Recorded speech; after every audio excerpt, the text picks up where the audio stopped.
नमस्कार दोस्तों, स्वागत है आप सभी का हमारे यूट्यूब चैनल तत्काल एजुकेशन पे। दोस्तों उम्मीद करते हैं आप सभी बहुत अच्छे होंगे, आपकी तैयारी भी काफ़ी ज़बरदस्त तरीके से चल रही होगी। दोस्तों आज हम आप लोगों के लिए रीजनिंग के 18 अति महत्वपूर्ण प्रश्न के बारे में इस वीडियो में बताएंगे, जो कि SSC, railway, group D, NTPC या किसी स्टेट एग्जाम की तैयारी कर रहे हैं। इस टाइप के प्रश्न हमेशा परीक्षाओं में पूछे जाएंगे। दोस्तों ये पार्ट नंबर कौन सा है, 282 या पार्ट नंबर 281 नहीं देखें तो आप वीडियो सेक्शन में जाके देख सकते हैं। चलिए दोस्तों पहला प्रश्न देख लेते हैं। दोस्तों पहला प्रश्न है, इसमें देखिए नीचे दिए गए विकल्पों में से संबंधित संख्या को चुनिए। देखिए नीचे यहाँ पर आपको एक संबंधित संख्या दी है, यानी SING को यहाँ पर आपको 39 ले समेत है। ठीक उसी प्रकार से बताना है कि डॉन यानी DONE को जो है ना इस प्रश्नार्थक चिन्ह पर इन चार ऑप्शन में से किसे समेत होगा।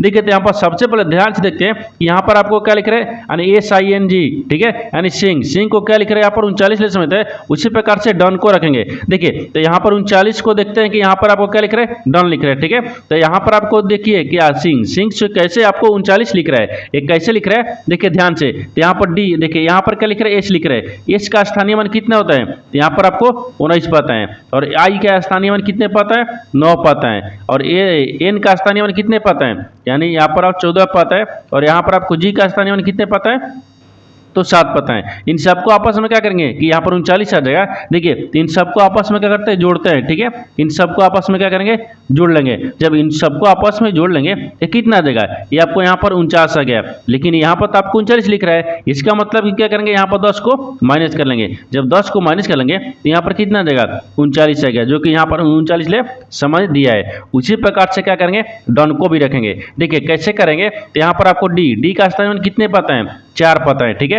और ओ का स्थानीय मान 15 पाता है। और एन का स्थानीय मान यहाँ पर 14 पाता है। ठीक है, और ई का स्थानीय मान ये 5 पाता है। इन सबको भी क्या करेंगे, आपस में जोड़ लेंगे। ठीक है, इन सबको भी क्या करेंगे, आपस में जोड़ेंगे। देखिए इन सबको आपस में जोड़ेंगे तो कितना आ गया, देखिए तो यहाँ पर 15 5 20 है। ठीक है, अब 20 है, और यहाँ पर फिर 10 रखेंगे तो कितना गया, 30 है। 30 8 38 आ गया।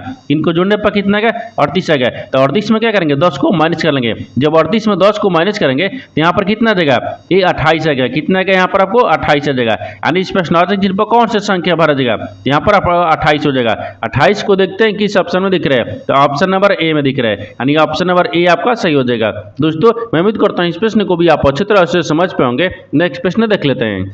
दोस्तों दूसरा प्रश्न है, इसमें देखिए नीचे दी गई श्रृंखला श्रेणी में प्रश्नार्थक चिन्ह के स्थान पर कौन सी संख्या आएगी। देखिए नीचे यहाँ पर आपको एक श्रृंखला दी है, इन श्रृंखला में बताना है कि प्रश्नार्थक चिन्ह पर इन चार ऑप्शन में से कौन सी संख्या यहाँ पर भरा जाएगा।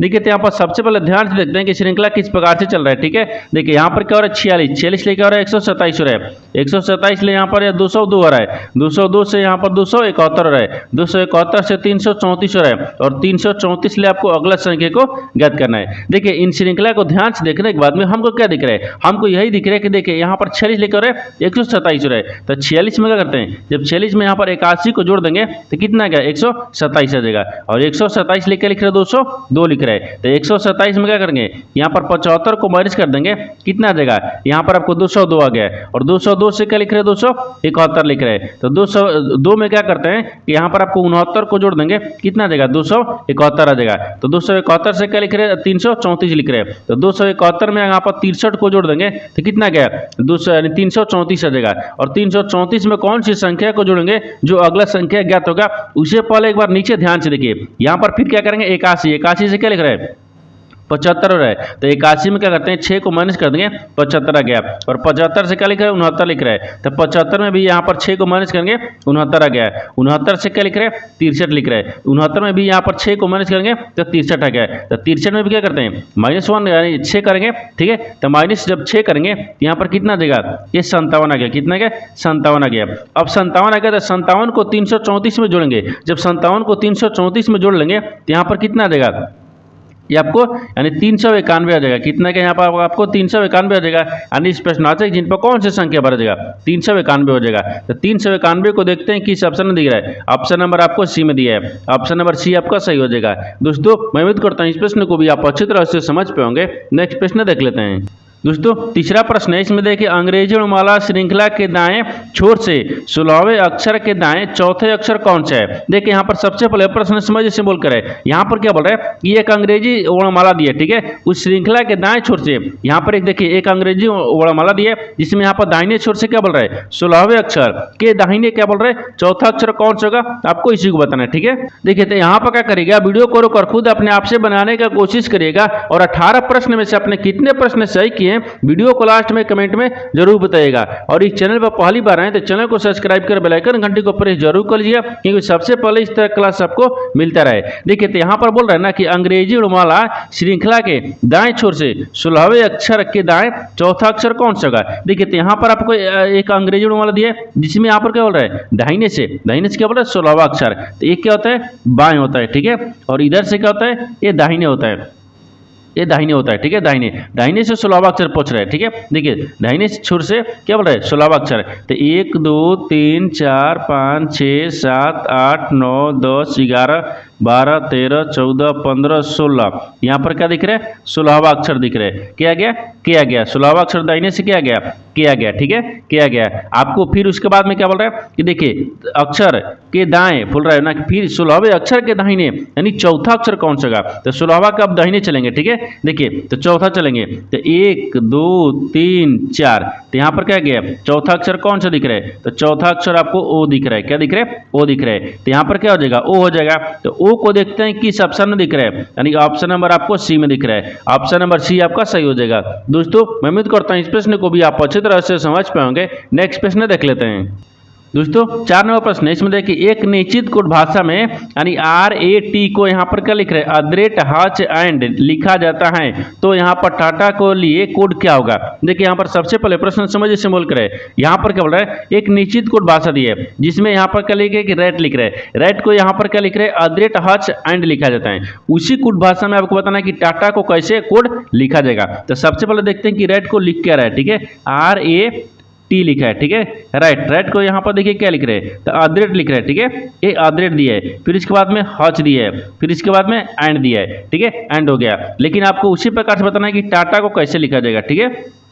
देखिए TA फिर यहाँ पर आपको TA टाटा को कैसे लिखा जाएगा, तो यहाँ पर ध्यान से देखिए इन्हीं आपको ये देखिए इसी में आपको क्या दिया है इसका टाटा का आंसर दिया है, एक कैसे दिया है यहाँ पर ध्यान से देखिए एक क्या दिख रहा है, तो यहाँ पर आपको क्या दिख रहा है, तो यहाँ पर देखिए टी का देखिए यहाँ पर क्या लिख रहे हैं तो एंड लिख रहे हैं, टी को क्या लिख रहे हैं एंड लिख रहे हैं, एंड को लिख लेंगे। फिर उसके बाद में क्या लिख रहे हैं यहाँ पर ए को क्या लिख रहे हैं हच लिख रहे हैं, तो यहाँ पर आपको हच को रखेंगे, ठीक है, हच दिए। फिर टी को क्या लिख रहे हैं तो एंड लिख रहे हैं, फिर ए को क्या लिख रहे हैं तो हच लिख रहे हैं, तो हच रख लेंगे, ठीक है। तो आपको वो देखिए टाटा को क्या लिखेगा एंड हच, हम देखते हैं कि एंड हच किस ऑप्शन में दिख रहा है। देखिए तो ऑप्शन नंबर किस में दिख रहा है and Hutch option number A में दिख रहा है, यानी ऑप्शन नंबर ए आपका सही हो जाएगा। दोस्तों मैं उम्मीद करता हूं इस प्रश्न को भी आप अच्छी तरह से समझ पाएंगे। नेक्स्ट प्रश्न देख लेते हैं। दोस्तों 5 नंबर प्रश्न है, इसमें देखिए एक यहाँ पर देखिए नीचे दिए गए प्रश्न आकृति में लुप्त संख्या ज्ञात कीजिए। देखिए नीचे यहाँ पर आपको एक आकृति से प्रश्न सोल्व करेंगे। देखिए तो यहाँ पर आपको क्या दिख रहा है, यहाँ पर आपको एक आकृति दिख रहा है, इन आकृति में बताना क्या कि इस प्रश्नार्थक चिन्ह पर इन 4 ऑप्शन से कौन सी आकृति हमने संख्या भरा जाएगा। देखिए तो यहाँ पर सबसे पहले ध्यान से देखिए इस तरह के सवाल में क्या होता है, या तो रो में ज्ञात करेंगे, या तो कॉलम में ज्ञात करेंगे, या तो आपको जिधर बड़ी संख्या दिया रहता है उधर भी ज्ञात करते हैं। तो इस आकृति को ध्यान से देखने के बाद में हमको क्या दिख रहा है, हमको यही दिख रहा है कि देखिए यहाँ पर नीचे से चलेंगे, देखिए ऊपर से नीचे की तरफ चलेंगे क्योंकि आपको बड़ी संख्या क्या दिख रही है नीचे की तरफ दिख रही है, ठीक है, ये बड़ी संख्या क्या दिख रही है नीचे की तरफ दिख रही है, ठीक है। देखिए तो यहाँ पर आपको 3 दिख रहा है, यहाँ पर भी 3 दिख रहा है, इन 3 को क्या करेंगे कि यहाँ पर 96 आ जाएगा। देखिए 3 और 3 से गुना करेंगे तो 3 लिखकर 9 आ रहा है, लेकिन 96 तो आ ना रही है, ठीक है। उसी प्रकार से क्या करते हैं, तो यहाँ पर देखिए 2 दूनी के 4 और 4 दिए, तो क्या रखेंगे 4 गुना करेंगे तो नहीं होगा 44। तो क्या करते हैं इसमें थोड़ा सा लॉजिक लगाते हैं। देखिए इसमें लॉजिक कैसे लगाएंगे, यहाँ पर ध्यान से देखिए एक क्या दिख रहे हैं, तो मान लीजिए यहाँ पर आपको 3 दिख रहे हैं, ठीक है, 3 दिख रहे हैं, और 3 में 3 से क्या करते हैं एक बार गुना करते हैं, तो कितना आ जाएगा 3 से 3 एक बार गुना कर लिए, कितना गया यहाँ पर आपको 9 आ गया, ठीक है, 9 आ गया, यदि लिखना हो गया। फिर उसी प्रकार से देखिए यहाँ पर क्या रखते हैं कि 3 रखते हैं और 3 और प्लस 1 3 को जोड़ देते हैं, तो कितना आ जाएगा ये आपको यहाँ पर आपको 6 आ गया। इन दोनों को मिलाने के बाद में देखिए 96 आ गया ना, यहाँ पर दोनों को मिलाने के बाद में देखिए यहाँ पर आपको 96 आ गया, जो कि देखिए यहाँ पर आपको 96 दिया हुआ है, यानी समझ में आ गया कैसे बना रहा है। देखिए एक बार 3 को एक बार गुना करेंगे और फिर एक बार 3 को जोड़ेंगे और दोनों को आपस में क्या करेंगे, मिला देंगे तो क्या यहाँ पर दिख रहा है 96 हो जाएगा। उसी प्रकार से देखिए यहाँ पर दूसरा में देख लेते हैं, ठीक है। जैसे यहाँ पर क्या दिख रहा है, तो दूसरा में क्या दिख रहा है 2 दिख रहा है, ठीक है। 2 गुना कितना दिख रहा है 2 दिख रहा है। फिर इसको क्या करेंगे आपस में जोड़ेंगे, गुना करेंगे ना, तो 2 दूनी के 4 दिख रहे हैं, ठीक है। और फिर यहाँ पर क्या दिख रहा है 2 दिख रहा है, फिर प्लस क्या दिख रहा है 2 दिख रहा है। इनको भी क्या करते हैं आपस में जोड़ेंगे, तो 2 दूनी के 4 हो गया, देखिए 4 आ गया। इनको क्या करेंगे 44 आ गया। देखिए यहाँ पर दोनों को मिला दिए, कितना गया 44 आ गया, जो कि यहाँ पर आपको 44 दिया है। उसी प्रकार से यहाँ पर तीसरा को रखेंगे, कैसे दिया है, देखिए यहाँ पर 1 दिया है और यहाँ पर गुना करेंगे 1 को रखेंगे, इन दोनों को आपस में गुना करेंगे तो कितना गया, यानी 1 आ गया, ठीक है। अब फिर इनके क्या करते हैं, यहाँ पर 1 दिया है, फिर गुना क्या करेंगे 1 को, ठीक है, यहाँ पर गुना कर लेंगे। तो जब गुना करेंगे तो 1 में गुना करेंगे तो कितना गया, सॉरी यहाँ पर जोड़ है ना, यहाँ पर आपको जोड़ है, एक बार तो गुना कर लिए तो यहाँ पर जोड़ेंगे ना, यहाँ पर 1 जोड़ लेंगे, इन दोनों को जोड़ेंगे तो कितना गया 2 आ गया। इनको क्या लिखा जाएगा 12 हो गया। देखिए कितना गया 1 और 1 ये 2 को मिलाएंगे कितना गया 12 आ गया। यानी इस प्रश्नार्थक जिन पर कौन सा संख्या भर देगा तो 12 हो जाएगा। तो 12 को देखते हैं किस ऑप्शन में दिख रहा है, ऑप्शन नंबर यहाँ पर आपको डी में दिख रहा है, यानी ऑप्शन नंबर डी आपका सही हो जाएगा। दोस्तों मैं उम्मीद करता हूँ इस प्रश्न को भी आप अच्छी तरह से समझ पाएंगे। नेक्स्ट प्रश्न देख लेते हैं। दोस्तों 6 नंबर प्रश्न, इसमें देखिए नीचे दिए गए विकल्पों में इससे संबंधित शब्द को चुनिए। देखिए नीचे यहाँ पर आपको एक संबंधित शब्द दिया है, यानी तोता जो है ना यहाँ पर हरा से समित है, ठीक उसी प्रकार से बताना है कि कौवा जो है ना इस प्रश्नवाचक के चिन्ह पर इन 4 ऑप्शन में से किसे समित होगा। देखिए यहाँ पर सबसे पहले ध्यान से देखते हैं कि यहाँ पर तोता हरा से कैसे समित है, तो तोता हरा होता है, तोता कैसा होता है तो हरा होता है, ठीक है, हरा होता है। उसी प्रकार से कौवा कैसा होता है तो कौवा यहाँ पर काला होता है, ठीक है, यानी होता, ठीक है तो कैसा होता है तो काला होता है, कैसा काला होता है। देखिए जिस प्रकार से तोता हरा होता है उसी प्रकार से कौवा क्या होता है काला होता है। तो इस प्रश्नवाचक चिन्ह पर कौन सा शब्द भरा जाएगा काला हो जाएगा। तो काला को देखते हैं किस ऑप्शन में दिख रहा है, ऑप्शन नंबर यहाँ पर आपको बी में दिख रहा है, यानी ऑप्शन नंबर बी आपका सही हो जाएगा। दोस्तों मैं उम्मीद करता हूँ इस प्रश्न को भी आप अच्छी तरह से समझ पाएंगे। नेक्स्ट प्रश्न देख लेते हैं।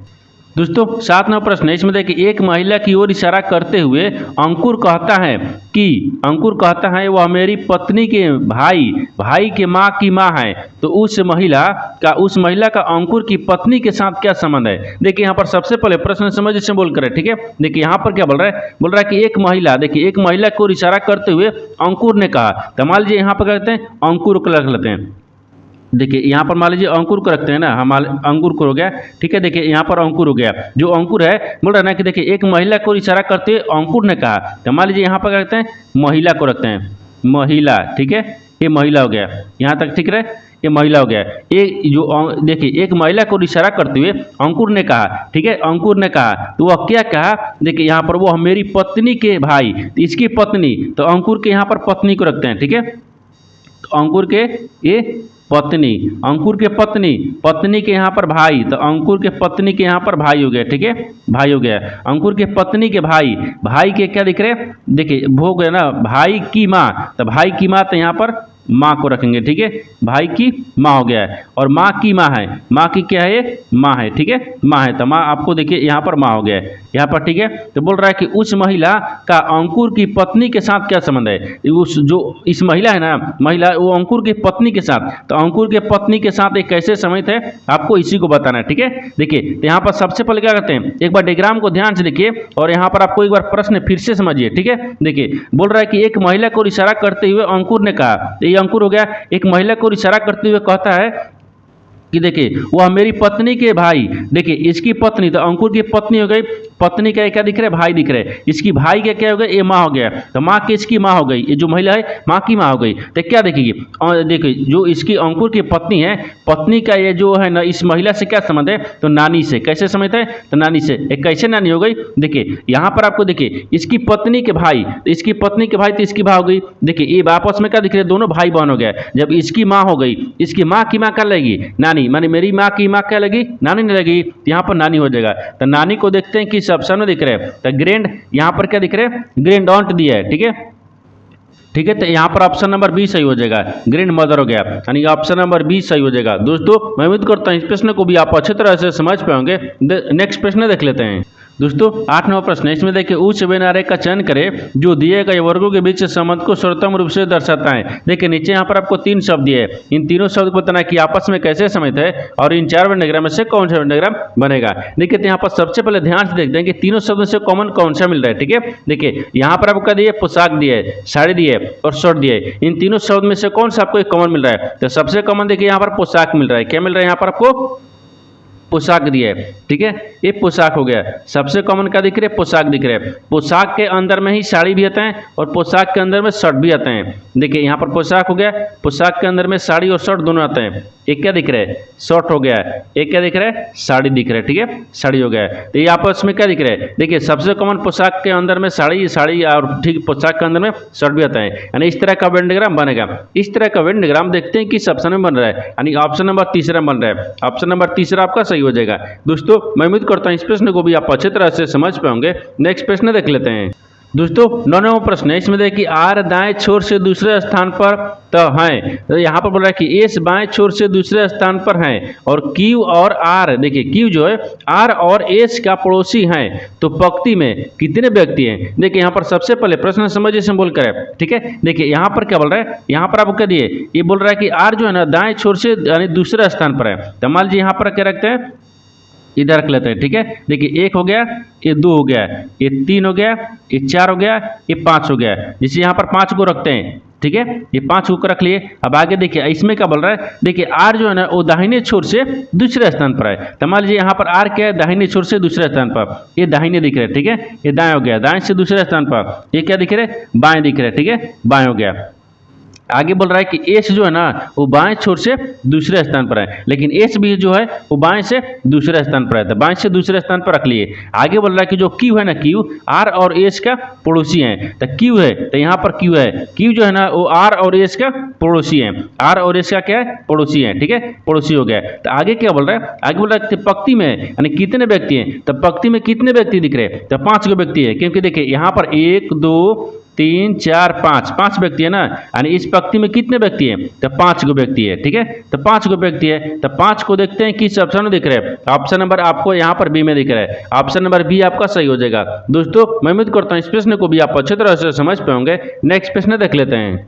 दोस्तों 10 नंबर प्रश्न है, इसमें देखिए निम्नलिखित में से कौन सा विकल्प दी गई आकृति को उत्तम रूप से पूर्ण करेगा। देखिए यहाँ पर सबसे पहले प्रश्न समझिए से बोल कर, यहाँ पर क्या बोल रहा है कि नीचे यहाँ पर आपको एक आकृति दी है, इन आकृति को पूरा करने के लिए इन 4 ऑप्शन में से कौन सा आकृति यहाँ पर भरा जाएगा। देखिए तो यहाँ पर सबसे पहले ध्यान से देखते हैं कि जो आकृति है ना वो किस प्रकार से चल रहा है। ठीक है, उसी प्रकार से क्या करेंगे, इस आकृति को रखेंगे।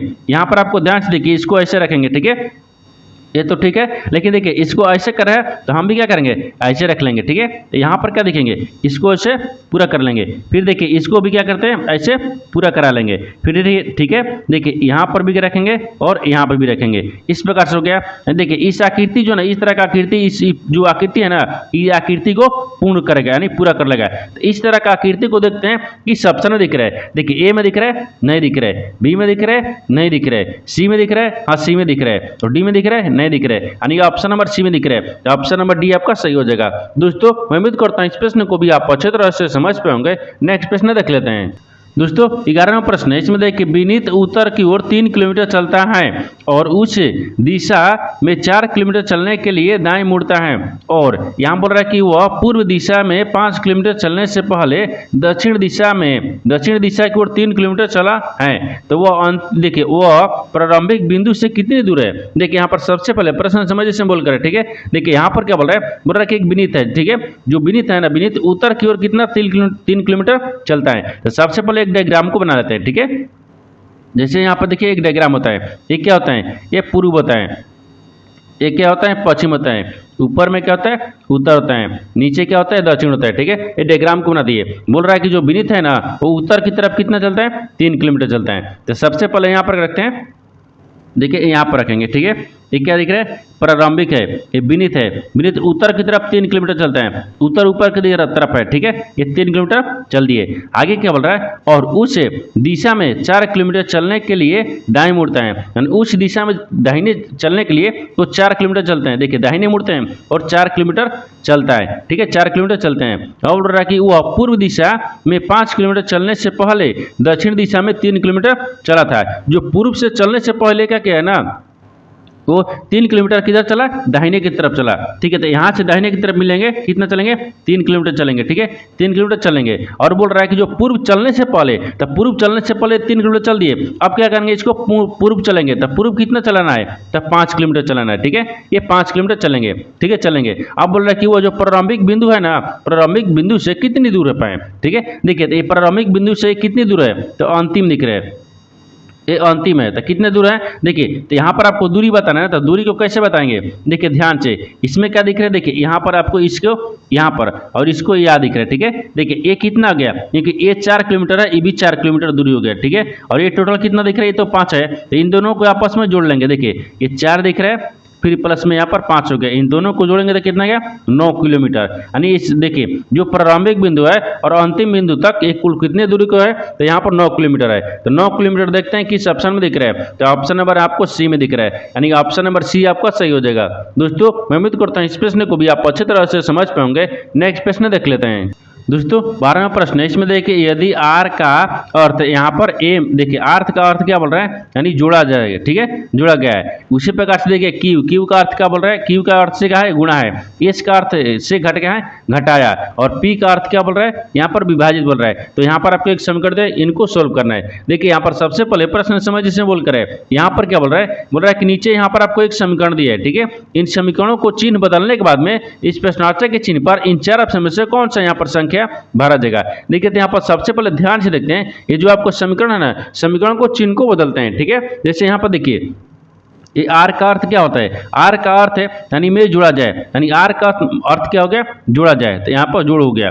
आर कहाँ लिखा है, यहाँ पर हमको जोड़ देंगे। आगे बोल रहा है कि क्यू का अर्थ क्या बोल रहा है, यानी पर गुना, तो क्यू के जगह पर गुना रखेंगे, ये गुना दिख रहा है। आगे क्या बोल रहा है कि एस का अर्थ क्या बोल रहा है, घटाना, यानी घटाया जाता है, तो एस का अर्थ पे क्या है, माइनस रखेंगे। आगे बोल रहा है कि पी का अर्थ क्या बोल रहा है, विभाजित, यानी भागा बोल रहा है, भागों को रख लिए। अब समीकरणों को सोल्व करते हैं। देखिए यहाँ पर क्या लिख रहे हैं, ये 28 लिख रहे हैं, ठीक है, यानी 28 भागा कितना गया, 7 हो गया है, फिर प्लस में 3 हो गया है, फिर गुना कितना गया, 2 हो गया है, फिर यहाँ पर इसको घेर देंगे, ठीक है, और माइनस में कितना दिख रहा है, 12 हो गया है। अब देखिए तो 7 चौक 28 हो गया, ये 4 मत में कट गया, और 3 चौके सॉरी, हाँ इसको जो, हाँ पहले 3 दूनी का 6 रख लेते हैं, यहाँ पर 6 हो गया, ये 4 को पहले ले लेंगे ना, 4 हो गया, फिर प्लस 6 हो गया, और ये 12 हो गया। तो इनको क्या करते हैं, जोड़ेंगे तो 10 हो गया, और इनको 12 घटा लेंगे तो कितना बच गया, 2 बचेगा।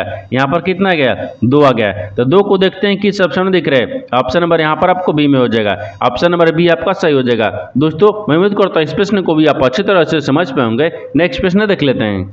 दोस्तों 13वां प्रश्न है, इसमें देखिए वेन आरेख में निम्नलिखित में से कौन सी संख्या उन महिलाओं को दर्शाती हैं जो न्यायाधीश हैं लेकिन यानी पुलिस नहीं है। देखिए यहाँ पर सबसे पहले प्रश्न समझ से बोल कर यहाँ पर क्या बोल रहा है कि देखिए यहाँ पर आपको एक वेन आरेख दिया है, जिसमें यहाँ पर क्या बोल रहा है, ये आपको किसको दर्शा रही है, देखिए ये आपको पुलिस को दर्शा रहा है, ठीक है, ये पुलिस दिया है, ठीक है, पुलिस हो गया। उसके बाद में ये त्रिभुज है ना, त्रिभुज आपको महिला को दर्शा रहा है, ठीक है, ये महिला हो गया, महिला को दर्शाती है। ये किसका दर्शाती है, तो न्यायाधीश का, ठीक है, यानी न्यायाधीश हो गया, ये न्यायाधीश को दर्शा रही है, ठीक है, न्यायाधीश को दर्शा रही है। लेकिन आपसे पूछा क्या है, आपसे देखिए सवाल पूछ रहा है कि इस वेन आरेख में कौन सी संख्या को बताना है जो महिलाओं को दर्शाती हैं लेकिन न्यायाधीश को हैं। देखिए जो महिला है, जो न्यायाधीश है, लेकिन पुलिस नहीं है, तो पुलिस को हमको क्या करना है, काट लेना है, हमको पुलिस को नहीं लेना है, हमको इस क्या करना है, यानी उन महिला को दर्शाना है जो न्यायाधीश है। सबसे पहले ध्यान से देखिए, जो उन महिला को दर्शाना है जो क्या है, न्यायाधीश है लेकिन पुलिस नहीं है। देखिए तो पुलिस को तो हम काट दिए, एक गोला वाला क्या दिख रहा है, यानी वृत्त आपको क्या दिख रहा है, पुलिस है, इनको हमको हटा लेना है। देखिए तो अभी जब इनको हटा लेंगे तो हमको महिला और न्यायाधीश ले मतलब है, महिला और न्यायाधीश को देखेंगे। देखिए तो यहाँ पर आपका दिख रहे 14 दिख रहे, अगर 14 को रखेंगे तो केवल आपको ये महिला में दिख रहे, ये नहीं होगा। देखिए यहाँ पर क्या दिख रहे 2 दिख रहे, यानी 2 एक ऐसी संख्या है जो कि महिला है और जो न्यायाधीश है, लेकिन यहाँ पर पुलिस नहीं है, तो 2 हो जाएगा। तो 2 देखते हैं किस ऑप्शन में दिख रहे हैं, यानी ऑप्शन नंबर यहाँ पर आपको किस में दिख रहे हैं, डी में दिख रहे हैं। ऑप्शन नंबर डी आपका सही हो जाएगा। दोस्तों मैं उम्मीद करता हूँ इस प्रश्न को भी आप अच्छे तरह से समझ पाओगे। नेक्स्ट प्रश्न देख लेते हैं। दोस्तों पहला प्रश्न है, इसमें देखिए 20 और 40 के बीच सभी अभाज्य संख्याओं का औसत ज्ञात कीजिए। देखिए यहाँ पर सबसे पहले प्रश्न समझिए से बोल कर है, यहाँ पर क्या बोल रहा है कि 20 ले और 40 के बीच में जो सभी अभाज्य संख्याओं है ना, इसका औसत ज्ञात करना है। ठीक है, तो सबसे पहले क्या करते हैं, 20 ले 40 के बीच में कितने अभाज्य संख्या है इसको लिखेंगे। ठीक है, जैसे यहाँ पर ध्यान से देखिए एक कितना गया, ये देखिए यहाँ पर 20 ले और 40 के बीच में अभाज्य संख्या कितना दिख रहा है, यहाँ पर आपको कितना दिख रहा है 23 दिखेगा। ठीक है, और 23 के बाद में यहाँ पर क्या दिखेगा 29 हो गया। ठीक है, 29 के बाद में यहाँ पर क्या दिखेगा 31 हो गया, और 31 के बाद में क्या दिखेगा ये 37 हो गया। ठीक है, यानी 37 दिख गया। इन सबको क्या करते हैं आपस में जोड़ लेंगे। देखिए इन सबको आपस में क्या करेंगे जोड़ेंगे, इन सबको आपस में जोड़ने के बाद में ठीक है यहाँ पर कितना आ गया 4 आ गया, तो 4 से भाग कर लेंगे। जैसे ध्यान से देखिए यहाँ पर जब जोड़ेंगे 29 को 23 को और 31 को और 37 को, ये जोड़ने के बाद में यहाँ पर कितना है 120 है। ठीक है, 120 है और 120 में 4 से भाग करेंगे। 4 से किस लिए भाग करिए, क्योंकि औसत पूछा है। देखिए औसत ज्ञात कीजिए, तो औसत में क्या गया सभी को जोड़ेंगे और जितने संख्या दे रहा है उससे नीचे भाग कर लेंगे। कितना गया 4 12 गया, यानी 30 आ गया। कितना गया यहाँ पर आपको 30 आ गया, तो कितना दिए 30 दिए। तो आपसे वही बोल रहा है कि देखिए अभाज्य संख्याओं का औसत ज्ञात कीजिए, तो 30 हो गया। तो 30 को देखते हैं किस ऑप्शन में दिख रहा है, यानी ऑप्शन नंबर यहाँ पर आपको सी में दिख रहा है, यानी ऑप्शन नंबर सी आपका सही हो जाएगा। दोस्तों मैं उम्मीद करता हूँ इस प्रश्न को भी आप अच्छे तरह से समझ पाएंगे। नेक्स्ट प्रश्न देख लेते हैं। दोस्तों दूसरा प्रश्न है, इसमें देखिए एक व्यक्ति ने 12% वार्षिक साधारण ब्याज की दर से 4 वर्षों के लिए, यानी देखिए 4 वर्षों के लिए यहाँ पर क्या लिख रहे हैं 50,000 निवेश किया, तो 4 वर्ष बाद उसे मिलने वाला जो मिश्रधन है वो रुपए में ज्ञात कीजिए। देखिए यहाँ पर सबसे पहले प्रश्न समझिए इसमें बोल कर है। ठीक है, देखिए यहाँ पर क्या बोल रहा है कि एक व्यक्ति है जो 12% वार्षिक साधारण ब्याज की दर से वो 4 वर्षों के लिए क्या 50,000 निवेश किया है, तो 4 वर्ष जो बाद है उसको जो मिलने वाले जो मिश्रधन है ना उसी को रुपया में ज्ञात करना है। देखिए ये सारे प्रश्न क्या है, जो एनटीपीसी का आपको एग्जाम हुआ है ना 2025 में ग्रेजुएट वाला, उसी को सारे प्रश्न लिए हैं। ठीक है, ये प्रीवियस ईयर भी पेपर है। देखिए तो सबसे पहले क्या करते हैं, इसको प्रश्न को ध्यान से पढ़िए। ये क्या बोल रहा है कि एक व्यक्ति ने 12% वार्षिक साधारण ब्याज की दर से इन 4 वर्षों के लिए निवेश इतना किया है, तो जो 4 वर्ष बाद है ना उसका मिश्रधन रुपये में कितना होगा आपको इसको बताना है। ठीक है, देखिए तो सबसे पहले क्या करते हैं, तो सबसे पहले यहाँ पर क्या रखेंगे, देखिए यहाँ पर आपको क्या लेते हैं एसआई रखने हैं, यानी एसआई परसेंटेज हो गया, फिर बराबर में क्या दिख रहा है यानी आरटी परसेंटेज हो गया। ठीक है, यानी आरटी परसेंटेज हो गया। देखिए तो यहाँ पर पहले क्या रखते हैं 12 गुने यहाँ पर 8 लिख रहे हैं। ठीक है, सॉरी यहाँ पर 4% दिया ना, 4 रखते हैं, यानी 12% और फिर 4% हो गया, फिर बराबर में कितना करेंगे 48% करेंगे। ठीक है, यानी 48 हो गया, क्योंकि 12 से वर्षों के कितना गया 48% हो गया यहाँ पर। ठीक है, क्योंकि 12% और 4 वर्षों के दर से ज्ञात किया है। इसको ज्ञात करने के लिए आपको बोल रहा है कि मिश्रधन ज्ञात कीजिए, यानी 4 वर्षों के बाद निवेश किया इतना, लेकिन मिश्रधन बताना है। देखिए तो यहाँ पर मिश्रधन को रखते हैं। ठीक है, ये मिश्रधन दिया है, मिश्रधन हो गया, तो मिश्रधन इसको क्या दिया है, तो मिश्रधन आपको कितना लगाया तो 50,000 लगाया। ठीक है, देखिए यहाँ पर 50,000 और 50,000 जो लगाया है उसको गुना कितना से करेंगे, तो देखिए 100 में से क्या करते हैं जोड़ेंगे ना, क्योंकि 48% आ गया है, तो 100 में, तो यहाँ पर कितना पहले एक बार चलते हैं। ठीक है, 100 प्लस कितना करेंगे ये 48% आ गया है यहाँ पे। ठीक है, आगे देखिए अब आगे बढ़ते हैं, यहाँ पर क्या दिए 50%, 50,000 दिए। ठीक है, फिर गुना कितने थे 148 आ गया, 148 है क्या, और 100% के लिए नीचे क्या करते हैं भाग लगा देंगे। ठीक है, यानी नीचे आएगा ना परसेंटेज, तो 2 जीरो से 2 जीरो यहाँ पर काट दिए। जब काट देंगे देखिए तो 500 में 148 में गुना करेंगे, जब 500 में 148 से गुना कर देंगे यहाँ पर कितना आ जाएगा ये 74,000 आ गया। ठीक है, सॉरी कितना, हाँ 74,000 है, कितना है 74,000। तो आपसे वही बोल रहा है कि जो 4 वर्ष बाद है ना उसको जो मिलने वाला मिश्रधन है वो रुपए में ज्ञात करना है, तो कितना गया 74,000। तो 74,000 को देखते हैं किस ऑप्शन में दिख रहे हैं, यहाँ पर क्या दिख रहे हैं 24,000 नहीं, 75,000 नहीं, 25,000 नहीं, 74,000, यानी ऑप्शन नंबर डी में दिख रहे हैं। तो ऑप्शन नंबर डी आपका सही हो जाएगा। दोस्तों मैं उम्मीद करता हूँ इस प्रश्न को भी आप अच्छे तरह से समझ पाएंगे। नेक्स्ट प्रश्न देख लेते हैं। दोस्तों तीसरा प्रश्न है, इसमें देखिए फर्नीचर की 3 वस्तुओं का औसत मूल्य कितना है, यानी देखिए 15,135 रुपये, ठीक है, यानी 15,135 रुपये हैं। यदि उनके मूल्यों का अनुपात दिया है 3:5:7 है, तो सबसे सस्ती वस्तु का मूल्य रुपए में कितना होगा। देखिए यहाँ पर सबसे पहले प्रश्न समझिए से बोल कर यहाँ पर क्या बोल रहे हैं, बोल रहा है कि यहाँ पर 3 को क्या है फर्नीचर है, जिनमें 3 वस्तुओं का औसत मूल्य दिया है 15,135 रुपये दिया है, ठीक है, तीनों का, लेकिन उसका मूल्य अनुपात भी दिया है 3:5:7 दिया है। बोल रहा है कि उनमें जो सस्ती मूल्य है ना, सस्ती मूल्य का आपको निकालना है। देखिए सबसे सस्ती वस्तु का मूल्य ज्ञात करना है, तो सबसे सस्ती वस्तु, तो यहाँ पर क्या करते हैं, तीनों का मूल्य रखते हैं। जैसे यहाँ पर देखिए 3 अनुपात दिया है, फिर 5 अनुपात दिया है, फिर 7 अनुपात दिया है। यहाँ तक तो ठीक है, ठीक है, यहाँ तक आपको ये ठीक दिख रहा है, यहाँ तक ठीक है। आगे देखिए आपसे बोल कर रहे थे 5 यूनिट के पहले रखते हैं, ठीक है। देखिए यहाँ पर 5 यूनिट हो गया, यूनिट, ठीक है, ये 5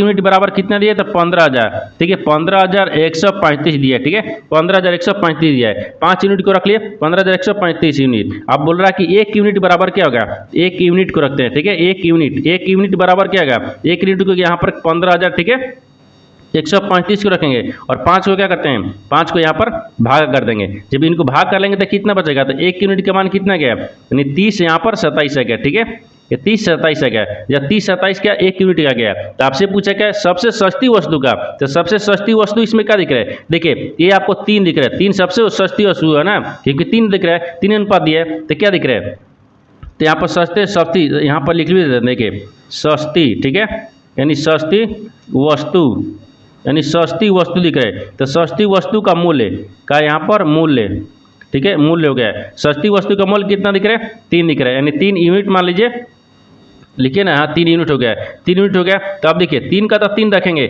लेकिन 1 यूनिट का मान कितना है, तो यहाँ पर आपको देखिए गुना कर लेंगे, कितना दिख रहा है, 30 दिख रहा है यहाँ पर आपको, यानी 30 थोड़ा सा, हाँ 30 लिखेंगे, यानी 30 क्या लिख रहा है, 30 यहाँ पर 27 दिया है। देखिए जब 1 यूनिट का मान कितना दिख रहा है, 1 यूनिट का मान आपको देखिए कितना है, 30 से 27 है गया, ये 3 यूनिट पूछा है, तो 3 यूनिट के 3 रखेंगे और 1 यूनिट के जगह पर क्या रखेंगे, 27, यानी 30-27 रखेंगे, क्योंकि गुना करेंगे। अब इनको गुना करने के बाद में हमको कितना गया, यानी यहाँ पर गुना करने के बाद में देखिए, यानी और 90 कितना का 81 का, यहाँ पर 90 और 81 का, ठीक है, 90 81 का। तो आपसे वही बोल रहा है कि रुपए में क्या होगा, तो देखिए यहाँ पर पूछा ना कि सबसे सस्ती वस्तु का मूल्य रुपए में कितना गया, तो यहाँ पर 9,081 रुपये। तो 9,081 रुपये को देखते हैं किस ऑप्शन में दिख रहा है, यानी 9,081 ऑप्शन नंबर सी में दिख रहा है।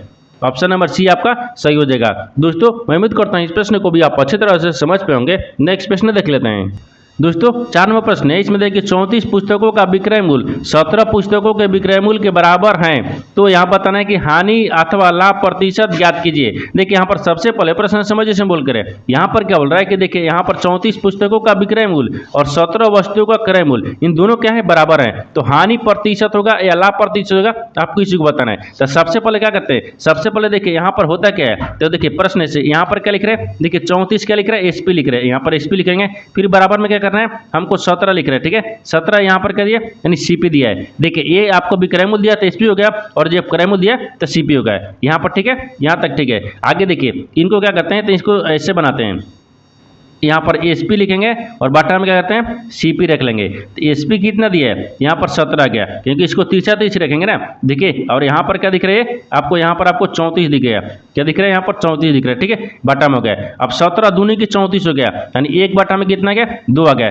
जब 1 बाटा में 2 आ गया, देखिए यानी 1 रुपया में 2 बाटा, ठीक है, यानी 1 रुपया में 2 बाटा था, क्या माइनस में जाएगा, ये ठीक माइनस में जाएगा। इसको करना क्या है, हानि प्रतिशत में निकलना है, क्योंकि अब हानि हो गया, यहाँ पर हानि प्रतिशत देखते हैं, जैसे हानि हो गया, ठीक है, हानि परसेंटेज बराबर, जब हानि परसेंटेज निकालेंगे तो हानि परसेंटेज बराबर कितना आता है, यहाँ पर रख लेंगे, जैसे 2 हो गया और बाटा में 1 हो गया, फिर बाटा में 2 हो गया, तो बराबर में कितना गया, 1/2 ही आ गया, कितना का 1/2 आ गया। जब 1/2 आ गया ना, तो इसमें क्या करते हैं, 100 से गुना कर लेंगे। जब इसमें 100 से गुना करेंगे तो कितना बचेगा, ये 50 मिनट में कट गया, यानी 50 हो गया। ये कितना दिख रहा है, 50% आ गया। लेकिन आपसे वही बोल रहा है कि देखिए हानि या अथवा लाभ प्रतिशत ज्ञात कीजिए। इसमें हानि हुआ, क्या हुआ, 50% का हानि हो गया है। तो 50% जब हानि हो गया तो हानि परसेंटेज देखेंगे, तो हानि कहाँ दिया है, तो ऑप्शन नंबर बी में दिखे 50% हानि, तो ऑप्शन नंबर बी आपका सही हो जाएगा। दोस्तों मैं उम्मीद करता हूं इस प्रश्न को भी आप अच्छी तरह से समझ पाएंगे। नेक्स्ट प्रश्न देख लेते हैं। दोस्तों 5वां प्रश्न है, इसमें देखिए एक धावक 5 दौड़ों में 5 किलोमीटर, 8 किलोमीटर, 6 किलोमीटर, 7 किलोमीटर और 9 किलोमीटर की दूरी तय करता है। प्रत्येक दौड़ में तय की गई औसत दूरी ज्ञात कीजिए, यानी कितनी है। देखिए यहाँ पर सबसे पहले प्रश्न समझिए सिंबल करें। यहाँ पर क्या बोल रहे हैं, देखिए यहाँ पर आपको बोल रहा है कि एक धावक है, ठीक है, एक धावक है जो 5 दौड़ कर रहा है, जिसमें यहाँ पर 5 किलोमीटर भी दौड़ रहा है, 8 किलोमीटर, 6 किलोमीटर और 7 किलोमीटर, फिर 9 किलोमीटर भी दौड़ता है। तो इनको क्या करना है कि प्रत्येक दौड़ की यहाँ पर गति औसत दूरी ज्ञात करना है। जब औसत दूरी पूछेगा क्या करते हैं, तो औसत दूरी लिखते हैं, ठीक है, यानी औसत दिया है, क्या दिया यहाँ पर दूरी हो गया है। जब औसत दूरी कितना दिया है, देखिए यहाँ पर 5 किलोमीटर दिया है, ठीक है, इन सबको क्या करेंगे, औसत बोलेगा तो जोड़ेंगे, औसत बोलेगा तो जोड़ेंगे ना। तो यहाँ पर 5 दिया है, फिर यहाँ पर 8 किलोमीटर दिया है, फिर 6 किलोमीटर दिया है, फिर प्लस में 7 किलोमीटर दिया है, फिर प्लस में यहाँ पर 9 किलोमीटर दिया है। तो ऑप्शन में देखिए कि कितना दिया है, 1 2 3 4 5 गो है। तो सभी को जोड़ने के बाद में जितने संख्या दिए यहाँ पर लिख लेंगे, जैसे ठीक है होता है, यहाँ पर लिख लिए। अब यहाँ पर लिखने के बाद में ध्यान से देखिए इसमें करना क्या है। अब इसमें करना क्या है, सबको जोड़ेंगे और भाग करेंगे। तो सबको जोड़ेंगे तो कितना गया, 35 आ गया। और 35 में क्या करते हैं, यहाँ पर 7 5 दिया ना, 5 ले भाग करेंगे तो 7 5 35 हो गया, ठीक है, 7 किलोमीटर आ गया। कितना क्या यहाँ पर आपको 7 किलोमीटर आ गया। तो आपसे वही बोला है कि प्रत्येक दौड़ में तय की गई औसत दूरी कितनी है, तो 7 किलोमीटर है। तो 7 किलोमीटर देखते हैं किस ऑप्शन में दिख रहा है, यानी ऑप्शन नंबर यहाँ पर ए में दिख रहा है, यानी ऑप्शन नंबर ए आपका सही हो जाएगा। दोस्तों मैं उम्मीद करता हूँ इस प्रश्न को भी आप अच्छे तरह से समझ पाओगे। चलिए दोस्तों नेक्स्ट वीडियो में मिलते हैं, तब तक जय हिंद। दोस्तों इस चैनल पर पहली बार आए तो चैनल को सब्सक्राइब कर बेल आइकन घंटी के ऊपर जरूर कर दीजिएगा, क्योंकि सबसे पहले इस तरह क्लास आपको मिलता रहे।